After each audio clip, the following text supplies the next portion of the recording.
ಎಲ್ಲರಿಗೂ ನಮಸ್ತೆ, welcome back to my channel. ಇವತ್ತಿನ ವಿಡಿಯೋದಲ್ಲಿ ಈರುಳ್ಳಿ ದೋಸೆ ಏನು ನಾವು ಮಾಡ್ತೀವೋ ಅದೇ ಥರನ ಕ್ಯಾರೆಟ್ ದೋಸೆ, ಬೀಟ್ರೋಟ್ ದೋಸೆ ಮತ್ತು ಮೆಂತ್ಯ ದೋಸೆ ಮಾಡಿದ್ದೀನಿ. ತುಂಬ ಚೆನ್ನಾಗಿರುತ್ತೆ. ಮಾಮೂಲಿ ಹಿಟ್ಟಲ್ಲೇ ಅಂದರೆ ನಾವು ಸಾಫ್ಟ್ ದೋಸೆ ಅಥವಾ ಸೆಟ್ ದೋಸೆಗೆ ಏನು ಹಿಟ್ಟು ಮಾಡಿರ್ತೀವೋ ಅದೇ ದೋಸೆ ಹಿಟ್ಟಲ್ಲೇ ಈ ಥರ ಮಾಡಿಕೊಂಡ್ರೆ ತುಂಬ ಚೆನ್ನಾಗಿರುತ್ತೆ. ಮಕ್ಕಳು ಕೂಡ ಇಷ್ಟಪಡ್ತಾರೆ, ದೊಡ್ಡವ್ರು ಕೂಡ ಇಷ್ಟಪಡ್ತಾರೆ. ನಮಗೆ ಯಾವುದು ಟೇಸ್ಟ್ ಇಷ್ಟ ಆಗುತ್ತೋ ಅದನ್ನು ಮಾಡ್ಕೋಬೋದು. ಬಾಕ್ಸಿಗೆ ಕೂಡ ಚೆನ್ನಾಗಿರುತ್ತೆ ಮತ್ತು ಬಿಸಿ ಬಿಸಿಯಾಗಿ ತಿನ್ನೋ ಕೂಡ ಚೆನ್ನಾಗಿರುತ್ತೆ. ನೀವು ಕೂಡ ಒಂದ್ಸಲ ಟ್ರೈ ಮಾಡಿ ನೋಡಿ. ಹಾಗಾದರೆ ಬನ್ನಿ ಈ ದೋಸೆ ಹೇಗೆ ಮಾಡೋದು ಅಂತ ನೋಡೋಣ. ನಾನು ಈ ದೋಸೆ ಮಾಡೋದಕ್ಕೆ ಬೇಕಾದಂತಹ ತರಕಾರಿಗಳನ್ನು ಆಲ್ರೆಡಿ ಕಟ್ ಮಾಡಿ ಇಟ್ಕೊಂಡಿದ್ದೀನಿ. ಈರುಳ್ಳಿ, ಕರಿಬೇವು, ಕೊತ್ತಂಬರಿ ಸೊಪ್ಪು, ತುರಿದಂತಹ ಕ್ಯಾರೆಟು, ಬೀಟ್ರೋಟು, ಸಣ್ಣಗೆ ಹೆಚ್ಚಿದಂತಹ ಮೆಂತ್ಯ ಸೊಪ್ಪು ಮತ್ತು ಇದ್ರ ಜೊತೆಗೆ ದೋಸೆ ಹಿಟ್ಟು, ಸ್ವಲ್ಪ ಉಪ್ಪು ತೊಗೊಂಡಿದ್ದೀನಿ. ಮತ್ತು ಇದು ವಾಂಗಿಬಾತ್ ಪೌಡರು ಪುಡಿ ಮಾಡಿಟ್ಕೊಂಡಿರೋಂಥದ್ದು ಮನೆಯಲ್ಲೆಯ. ಇದಿಲ್ಲ ಅಂತಂದರೆ ಮಾಮೂಲಿ ನಾವು ಬಿಸಿಬೇಳೆಬಾತ್ ಪೌಡರ್ ಮಾಡ್ತೀವಲ್ಲ ಅದು ಕೂಡ ಚೆನ್ನಾಗಿರುತ್ತೆ. ಮನೆಯಲ್ಲಿದ್ದರೂ ಕೂಡ ಆಯಿತು, ಅಥವಾ ಹೊರಗಡೆ ಶಾಪಿಂದ ತಂದಿದ್ದಾದರೂ ಚೆನ್ನಾಗಿರುತ್ತೆ. ಯಾವುದಾದ್ರೂ ಕೂಡ ಬಳಸ್ಕೋಬೋದು. ಇವಾಗ ಈ ದೋಸೆ ಹೇಗೆ ಮಾಡೋದು ಅಂತ ನೋಡೋಣ ಬನ್ನಿ.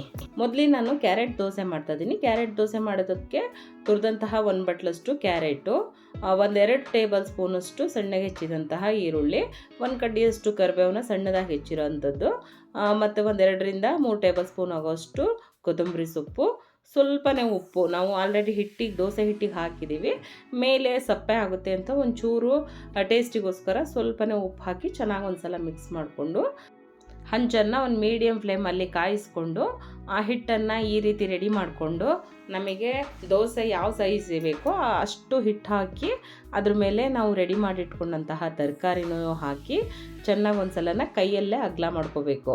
ಸ್ಪೂನೆಲ್ಲ ಸರಿ ಹೋಗಲ್ಲ. ನಾನು ಯಾವ ರೀತಿ ಈ ಥರ ಅಗಲ ಮಾಡ್ಕೊಳ್ತಾ ಇದ್ದೀನೋ ಈ ಥರ ಮಾಡಿಕೊಂಡ್ರೆ ಎಲ್ಲ ಕಡೆನೂ ತರಕಾರಿ ಚೆನ್ನಾಗೆ ಹರಡ್ಕೊಳ್ಳುತ್ತೆ. ನಂತರ ಮೇಲೆ ನಾವೇನು ವಾಂಗಿಬಾತ್ ಪೌಡರ್ ಇಟ್ಕೊಂಡಿದ್ದೀವೋ ಅದನ್ನು ಸ್ವಲ್ಪನೇ ಸ್ಪ್ರಿಂಕಲ್ ಮಾಡಬೇಕು. ಟೇಸ್ಟು ತುಂಬಾ ಚೆನ್ನಾಗಿ ಬರುತ್ತೆ. ನಂತರನ ಸ್ವಲ್ಪನ ನಮಗೆ ಎಣ್ಣೆ ಬೇಕಾದರೆ ಎಣ್ಣೆ, ತುಪ್ಪ ಬೇಕಾದರೆ ತುಪ್ಪ, ಮತ್ತು ಅಥವಾ ಬೆಣ್ಣೆ ಬೇಕು ಅಂತ ಅನಿಸಿದವರು ಬೆಣ್ಣೆ ಕೂಡ ಹಾಕಿ ಒಂದು ಸಲ ಚೆನ್ನಾಗಿ ಮುಚ್ಚಿ ಬೇಯಿಸ್ಕೋಬೇಕು. ಬೆಂದ ನಂತರನ ಒಂದು ಸಲ ಹೀಗೆ ತಿರುಗಿಸಿ ಹಾಕ್ಕೊಂಡು ಇನ್ನೊಂದು ಸಲ ಚೆನ್ನಾಗಿ ಬೇಯಿಸ್ಕೊಂಡ್ರೆ ಸಖತ್ ಟೇಸ್ಟಿಯಾಗಿರುವಂತಹ ಕ್ಯಾರೆಟ್ ದೋಸೆ ರೆಡಿಯಾಗುತ್ತೆ. ಮೆಂತ್ಯ ದೋಸೆ ಆದರೂ ಕೂಡ ಅಷ್ಟೇ, ನಾವೇನು ಇವಾಗ ಕ್ಯಾರೆಟ್ ದೋಸೆ ಮಾಡಿದ್ದೀವೋ ಅದೇ ರೀತಿ ಒಂದು ಬಟ್ಲಿಗೆ ಎಲ್ಲ ತರಕಾರಿನೂ ಸಹ ಹಾಕ್ಕೊಂಡು ಒಂದು ಸಲ ಮಿಕ್ಸ್ ಮಾಡಿ ಹಂಚಿನ ಮೇಲೆ ಹಾಕಿ ನಾನು ಯಾವ ರೀತಿ ಅಗಲ ಮಾಡಿದ್ನೋ ಅದೇ ರೀತಿ ಮಾಡಿ ಬೇಯಿಸ್ಕೊಂಡ್ರೆ ಆಯಿತು. ತುಂಬಾ ಈಸಿ ಆಗುತ್ತೆ, ತುಂಬಾ ಟೇಸ್ಟ್ ಕೂಡ ಚೆನ್ನಾಗಿರುತ್ತೆ. ಟ್ರೈ ಮಾಡಿ ನೋಡಿ.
ಇವಾಗ ಟೇಸ್ಟಿಯಾಗಿರುವಂತಹ ಕ್ಯಾರೆಟ್ ದೋಸೆ, ಬೀಟ್ರೋಟ್ ದೋಸೆ ಮತ್ತು ಮೆಂತ್ಯ ದೋಸೆ ರೆಡಿಯಾಗಿದೆ.